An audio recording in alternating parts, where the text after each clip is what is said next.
Hey there everybody, welcome back to Magic 2013. This week's match is against Chandra and her mono red Born of Flame burn deck. We are playing Mindstorms, which is the red and blue deck, which is one of my personal favorites. I played this all the time on the iPad version of this game. So let's take a look at our opening hand. We have an island and a mountain, followed by Razorfin Hunter, Wee Dragonauts, Thunder Dragon, and Electrolyze. Good hand. We have creatures, we have land, and we have a burn spell that also draws us a card, so we're going to keep it. And guess what? We play first. This is a miracle. So we'll play out our island and say go. Okay, Chandra's turn equals a mountain. And that's it. We're going to go ahead and play out our Razorfin Hunter this turn. This is a really cool creature. It costs 2 mana.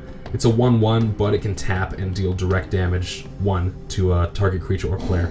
So I might be able to snipe off some of her early drops. Alright, that's it for us because we tapped out our mana.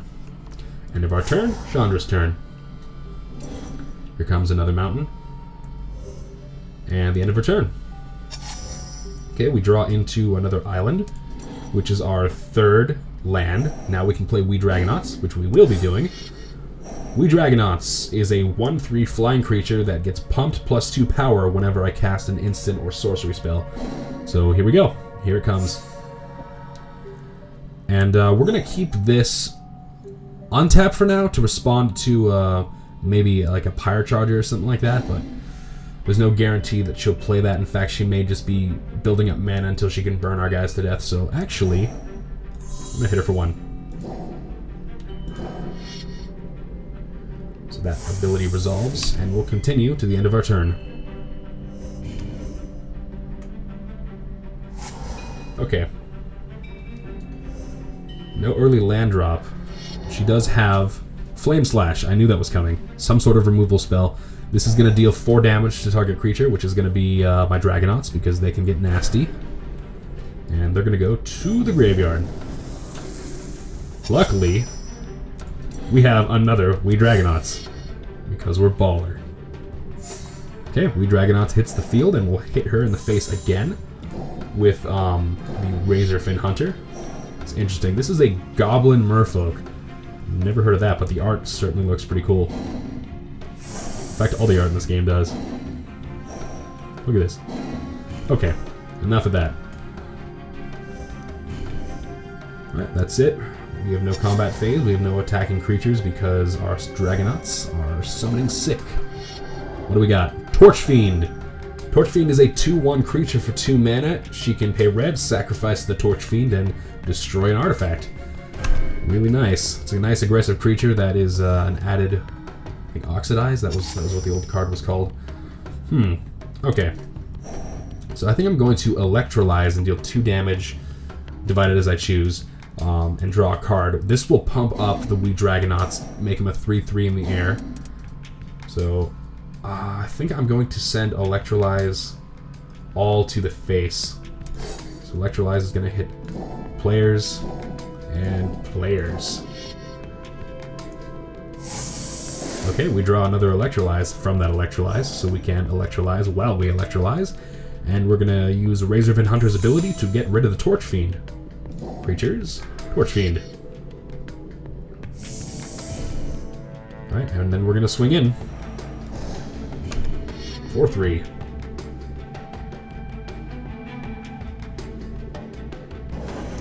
Alright, she's down to 13, we're still at 20.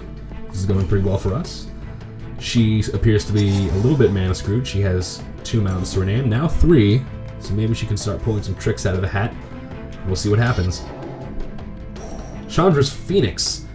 3-drop, 2/2, flying haste, and whenever an opponent is dealt damage by a red instant or sorcery spell you control, or by a red planeswalker you control, return Chandra's Phoenix from your graveyard to your hand. So, very flavorful card in my opinion. This is a Phoenix. It's flying, it's quick, it's fiery, it's blazing, and like a Phoenix, it can resurrect itself. It can rise from the ashes. But enough nerd talk. Let's see what's going to happen now. Which probably going to be an attack. Oh, no attack. She's going to use it as a blocker.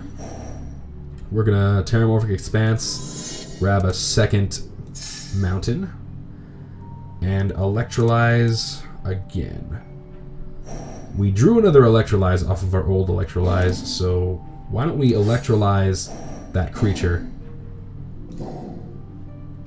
So first one goes to the creature, and second one goes to the creature. Ooh, we draw Thunderstrike. Nice. If you didn't see that, it just pumps up a creature +2 and gives it first strike. Now, if I could, I'll show you a nice little trick for that next turn. We're gonna, of course, do our damage to her in the face with Razorfin Hunter, and then send in the Dragonauts. I like that. I like how that sounds. Send in the Dragonauts.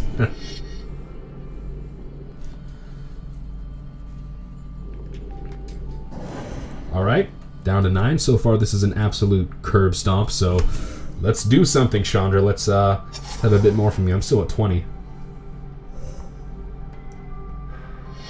What is this? Okay, Fiery Hellhound. First creature drop. Actually, no, this isn't the first creature drop. I'm just stupid.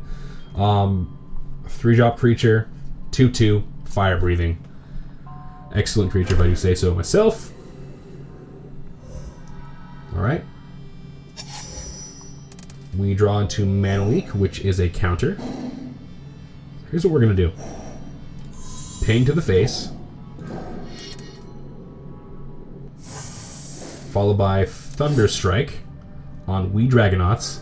It's going to give it +2/+0 and first strike, but since it's also an instant or sorcery, We Dragonauts' ability is going to give it another +2, so it's a 5/3 flyer.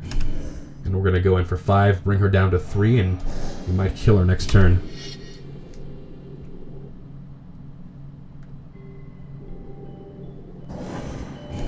Okay. This is your last chance, Chandra. Last chance. Nothing. End of her turn. So she either has some sort of defensive instant or... No, it can only be an instant. I was about to say instant or sorcery because they're so often paired in text. She either has a defensive instant or she's just given up all hope of winning. We can't play Thunder Dragon because that's 7. We can play Spellbound Dragon, which we will do. Searing Spear. Okay, Searing Spear is going to do 3 damage to the Dragonauts, therefore killing it. The Spellbound Dragon, however, will resolve. This guy's very interesting. He's a 3/5 dragon, 4/5, can fly. Whenever Spellbound Dragon attacks, draw a card, then discard a card. Spellbound Dragon gets +X/+0 until the end of turn, where X is the discarded card's converted mana cost. So it's a self-pumping flying dragon, which is something that no one would ever say no to. Hit her again with Razorfin Hunter, down to 2. Okay, so she managed to stall a turn, which is pretty good. Let's see what she's got.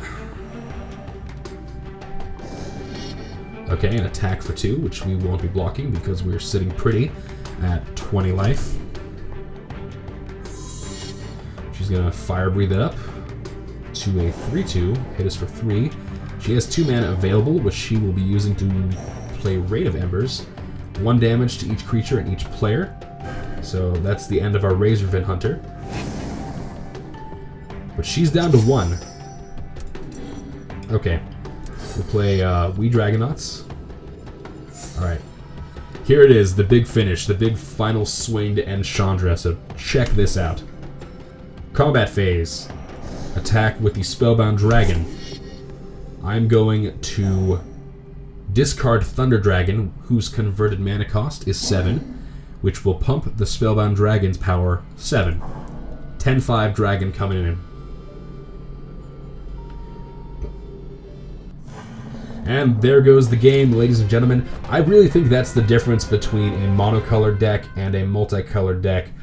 Chandra has the power of red, which is of course the power of burn and direct damage. And of course, anything that you have, no matter how strong it is, really means nothing if you don't draw enough land to do anything. But in a multicolored deck, you just have more versatility. I mean, I have red too. I have the power of burn, and as you saw towards the end of the game, I drew a counter spell, which is one of the staples of blue, and I just have the best of both worlds in a multicolored deck, and I think that's why, in my opinion at least, even though they're a bit more expensive to buy, they usually, in fact almost always, I think, trump a monocolored deck. But that's just my 2 cents, my own boring opinion. Feel free to agree or disagree with it. But as always, thanks for watching, and I'll see you next time.